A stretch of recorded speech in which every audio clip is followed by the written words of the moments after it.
ಎಲ್ರಿಗೂ ನಮಸ್ಕಾರ. ಹೇಗಿದ್ದೀರಾ ಎಲ್ಲರೂ? ಚೆನ್ನಾಗಿದ್ದೀರಾ ಅಂದ್ಕೊಳ್ತಾ ನಾನು ಇನ್ನು ಸ್ವಲ್ಪ ದಿನ ಬ್ಯಾಚುಲರ್ಸ್ಗಾಗಿ ಮನೇಲೇ ಮಾಡುವಂಥ ಸಿಂಪಲ್ ಅಡುಗೆಗಳನ್ನು ತೋರಿಸ್ತೀನಿ. ಮೊದಲಿಗೆ ಅನ್ನ ಮಾಡೋದು ಹೇಗೆ ಅಂತ ನೋಡೋಣ. ನಾನಿಲ್ಲಿ ಒಂದು ದೊಡ್ಡ ಗ್ಲಾಸ್ ಅಕ್ಕಿ ತೊಗೊಂಡು ಅಕ್ಕಿ ತೊಳ್ಕೊಂಡಿದ್ದೀನಿ. ಹುಡುಗರೇ ಆಗಲಿ ಹುಡುಗಿಯರೇ ಆಗಲಿ ಮನೆಯಿಂದ ಹೊರಗಡೆ ಇರೋರು ಮನೇಲಿ ಚಿಕ್ಕ ಚಿಕ್ಕದಾಗಿ ಅಡುಗೆ ಮಾಡ್ಕೊಳ್ಳೋದನ್ನು ಅಭ್ಯಾಸ ಮಾಡ್ಕೊಳ್ಳಿ.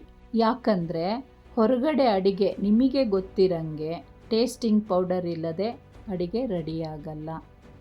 ಮನೇಲಿ ರುಚಿ ಕಡಿಮೆ ಇದ್ರೂ ಆರೋಗ್ಯವಾಗಿರುತ್ತೆ. ತೊಳ್ಕೊಂಡಿರೋ ಅಕ್ಕಿನ ಕುಕ್ಕರಿಗೆ ಹಾಕ್ಕೊಂಡು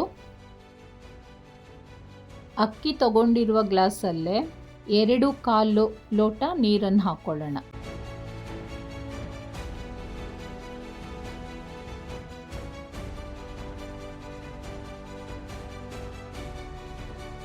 ಅರ್ಧ ಸ್ಪೂನ್ ಉಪ್ಪು ಹಾಕಿ ಮುಚ್ಚಳದಲ್ಲಿರೋ ಗ್ಯಾಸ್ಕೆಟರ್ನ ನೀರಲ್ಲದ್ದಿ ಕುಕ್ಕರ್ ಸೆಟ್ ಮಾಡ್ಕೊಳ್ಳಿ. ಸ್ಟವ್ ಹಚ್ಚಿ ಕುಕ್ಕರ್ ಇಡಿ.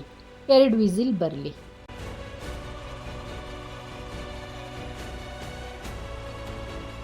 ಎರಡು ವಿಸಿಲ್ ಆಗಿ ಪ್ರೆಷರ್ ಹೋದ್ಮೇಲೆ ಬಿಸಿಯಾದನ್ನ ರೆಡಿಯಾಗಿರುತ್ತೆ. ಪ್ಲೀಸ್ ಸಬ್ಸ್ಕ್ರೈಬ್ ಮಾಡಿ, ಲೈಕ್, ಶೇರ್ ಆ್ಯಂಡ್ ಕಮೆಂಟ್ ಮಾಡಿ. Thank you for watching.